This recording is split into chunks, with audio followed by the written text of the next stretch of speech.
So time to take stock and look at if we're the same country that voted to leave 12 months ago. Is the optimism of the Brexiteers and the scepticism of the Remainers where it was? Shall we put those terms to bed once and for all? Well, joining me now, the writer Jonathan Freedland and Kerry-Anne Mendoza, editor of The Canary, who both voted Remain. Tim Martin, chairman of Wetherspoons, and Robert Toombs, the historian who voted to leave the EU. And it's a real pleasure to have you all here. And Tim, I'm going to start with you because you wrote frequently for Wetherspoon News, I remember. You played as big a part, really, as anyone in this debate. Do you think you led people, your customers, people who read Wetherspoon News, to the right direction?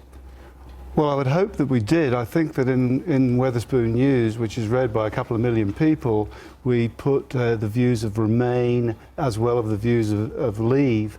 So I think we presented it fairly. I'd love to think we decided the election, the referendum and the election But your results, voice, your editorial voice was very strong, wasn't it, in bringing people with you on the road to Brexit? Yes, it's just very difficult to say how many I brought. A lot of people think if I say something, they do the opposite. So Fair enough. Kerry-Anne, do you see yourself now as a reliever, or would you say that the defining question is no longer whether we're in or out? Do you feel that we've moved on from this now?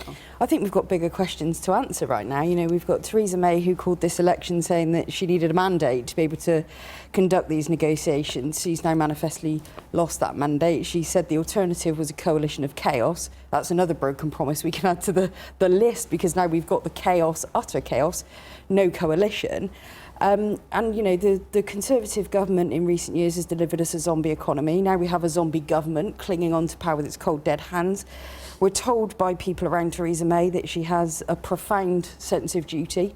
I think if that's true, she needs to do the dutiful thing now and resign, allow the Conservatives to pick a new leader and us to have a general election. To a fellow Remainer has become a different sort of debate. It's about values, it's about austerity. It's not really about our connection to the EU anymore. Does that worry you or delight you? No, I think roads all come back to to the fundamental question of our relationship with Europe. That's still going to be the dominant question, partly because we've got a government who is committed to extricating us from the European Union on a timetable that now looks unrealistic. But the climate of the country, I think, has changed in a very big way. Just to think of two very practical examples. The first one is the election of Donald Trump, which I think you referred to in the introduction. If you imagine that choice had been posed now, we'll leave the European Union and trade with our natural friends across the Atlantic with America.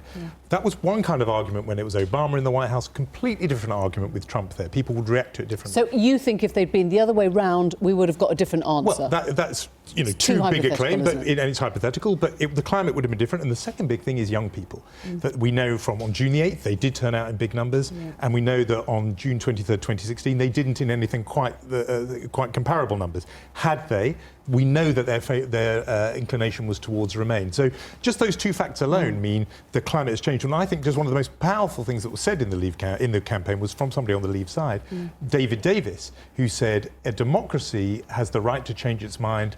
Otherwise, it's not a democracy. Right. And there are these, Robert, impish overtures from European leaders now saying the door is still open, we can, everyone's a dream, I can be a dreamer.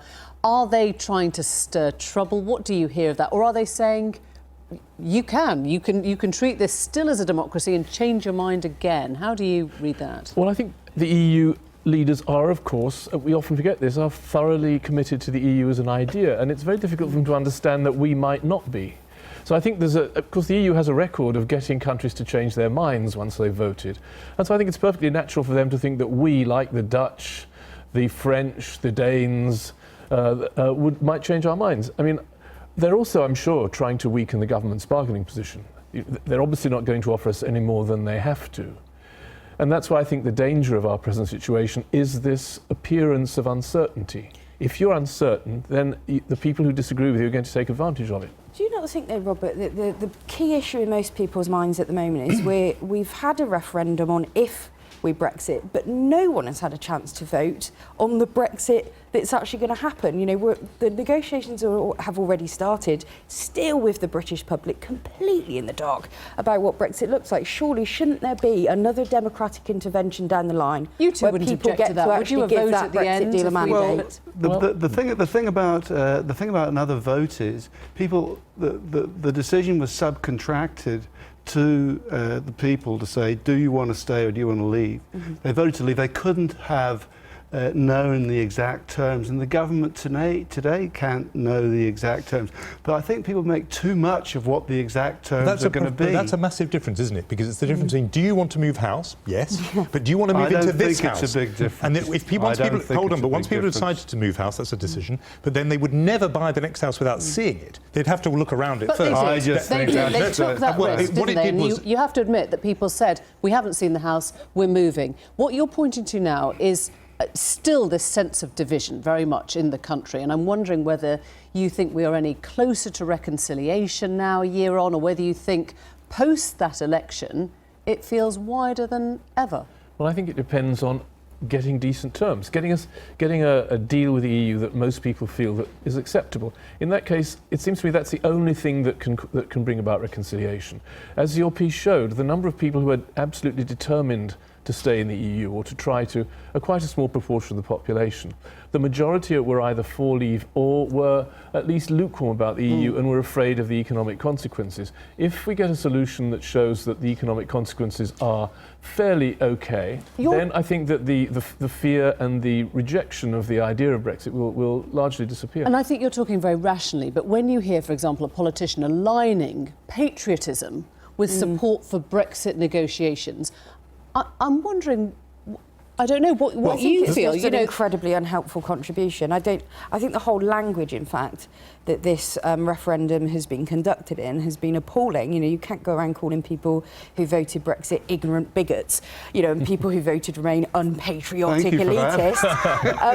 I really feel that way. I think, there were legitimate reasons to vote Brexit, there were legitimate reasons to vote Remain, and now all of us should be working together to get I want to say something about your... deal. I agree with that, but I want to say something about your national reconciliation point, because in a funny way that was beginning to happen even on the Remain side, where people were thinking, look, she's about to win a majority of 150, people know that she's going to negotiate a hard Brexit, people like Kerry-Anne and me, we're just going to have to get with the programme.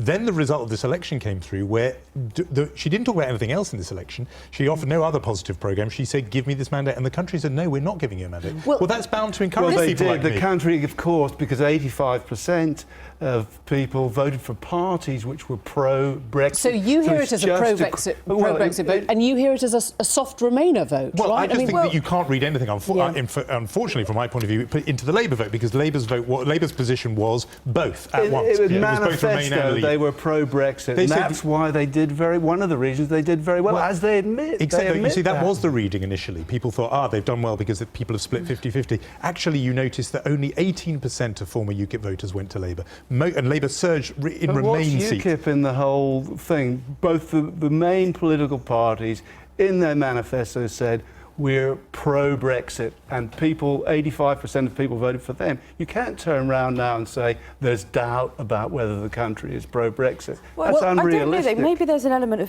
of hypocrisy happening on both sides, because I think, the Brexit... You've been very conciliatory tonight, Kerry. I haven't heard the side of you. She's a moderate centrist, as you can see on this issue. Contrary to popular opinion, Jonathan. But, I don't think, Brexit, the whole Brexit argument was predicated on the idea of democracy. It was about taking back control, about the British public having their say. Yes. So I don't think we can then say it's somehow anti-democratic to give the public another say when they've seen the small print. Did Remainers feel that they were pulling against the national mood? Was there an embarrassment before the election that has now changed? I mean, you would have been quiet about the fact that you were, maybe not quiet, but Remainers would not have felt comfortable saying, I still disagree with it. Yeah, because it sounds as if you were trying to turn the clock back and defy and what you're saying is it doesn't anymore. And I think the election showed that everything is up for grabs. Everything is very fluid. There's a big argument going. You've sort of seen the trajectory of history, and do you see this as another turning point? Always unexpected. Yeah. Well, a sort of turning point, or it could be a turning point. I mean, I think the problem is of now uncertainty. I mean, I agree, OK, democracy is a wonderful thing, we all agree with that. But think in practice what would happen if you were to have a second vote. all of our partners in the EU would say, well, look, these people don't know what they want, give them a hard deal and they'll vote to stay in, which is what they would really like. We don't control the terms of the outcome, of course, and hence to start saying we have to vote on the outcome means that we shall almost certainly get a bad outcome. That's what I... But what's the alternative, Robert, is to say, well, we'll go into Whatever deal we negotiations, get a terrible deal anyway, and we'll just have to There is suck no it up. terrible deal that we can deal? get. There's no terrible deal that we can get. The worst deal you can get is to trade on World Trade Organization Which is a rules. pretty That's bad a deal. very bad deal. It's not a bad deal. That's not a bad deal. It's the basis on which we trade with America, China, India. Yes, but 44% of our exports aren't reliant on America. You know, The question about the deal is almost the most impossible one, isn't it? Because we just don't know. But I want to bring us back to a sense of national mood, because we are in a place now where it feels like wave after wave, a period of national shocks, whether it's political earthquakes, whether it's security scares, whether it's human disasters, leaving many questioning our values now. Do you feel, as you sit here tonight, that there is a bright future for this country, a sort of cohesive place that we are going? Briefly. The only thing we have to fear is fear itself, I think. There is no reason to think that the country is in a long-term crisis. I agree with Jim. There is no reason to think that the outcome of these negotiations will be economically damaging. If we stick to our guns, perhaps that's too military a metaphor, if we follow a sensible and decent negotiating strategy, there's no reason to think that we shouldn't have a good outcome. I just think one of the big arguments after the referendum and during it was the notion that there were two tribes in this country. There was the sort of anywheres who were urban and cosmopolitan, and there were the somewheres who still had British values of community. Now, we've seen in the last month in areas that would have been labelled classic anywhere areas, Finsbury Park, Grenfell Tower, that area, diverse, multilingual, multicultural community, those are real communities where people really pull together. Yeah. There is no monopoly on patriotism or community or British values on the somewhere side or the anywhere side. On that note, we must end. Thank you all very much for coming in. Thank you.